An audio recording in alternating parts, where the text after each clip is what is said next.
For this lesson, go ahead and open up Image in your work folder, 201_2715581.jpg. Now, there is a reason why I'm using these long numbers.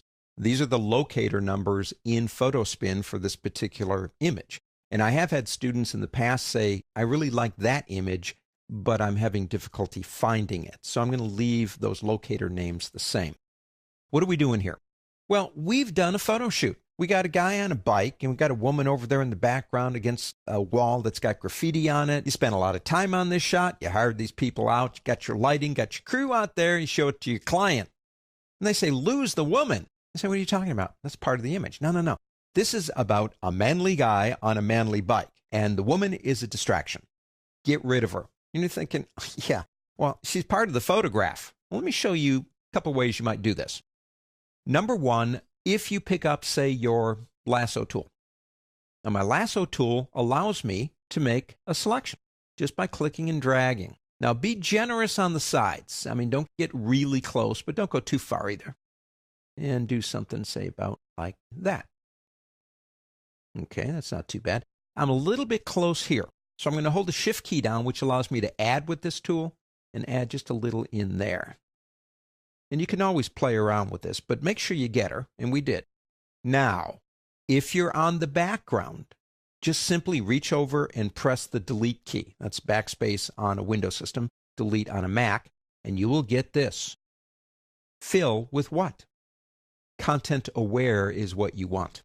So you select Content Aware and click OK.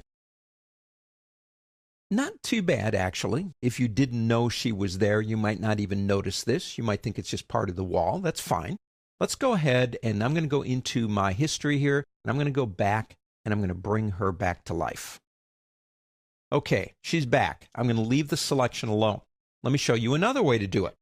If you come over here into our healing tools, you have one called the Patch tool.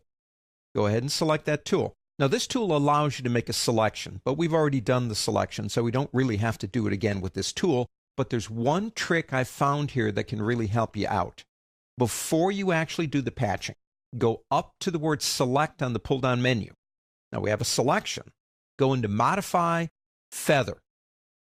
I'm talking about 3, just about 3. What does that do? It softens the edge just a little bit, and hopefully will make it easier for them to blend together. Now, here's another nice thing. If I click the New button here, we can actually put this into a separate layer by clicking Sample All Layers, non-destructive editing. What do you do next? Well, you do have the tool selected. Don't forget, it's the Patch tool. We have made a selection, and we feathered it.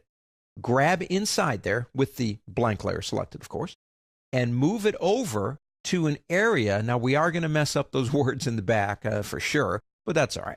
See if you can line the bricks up. Just see if you can get those bricks nice and lined up and let go. That's actually not that bad. Now you see her, now you don't. Now, what else can we do here? Well, let's go ahead and create a new layer above background. So I'm going to go to background and click New again. Doesn't really matter the order. But let's go back over into our Spot Healing Brush tool. Remember, we can sample all layers with that tool. And if I come over here, let me get a little bit of a smaller brush using my left and right brackets. And I'm going to do that and go away. See, this tool works with whatever is surrounding it. So if for whatever reason I want to get rid of those things, all I got to do is paint. Well, there you go. Here's our original. And here is our modified one. Using the Patch tool to get rid of the girl, and using our Spot Healing Brush tool to get rid of some of the other details that we didn't want. Now, the cool thing is, since these are in separate layers, if at any point you say, man, I wish I hadn't done that, all you have to do is turn the layers on and off, or modify them if you want to, and it can be a week later. Non-destructive editing with these tools to me is very important. If you want to save this one, since we did everything non-destructively, that's fine.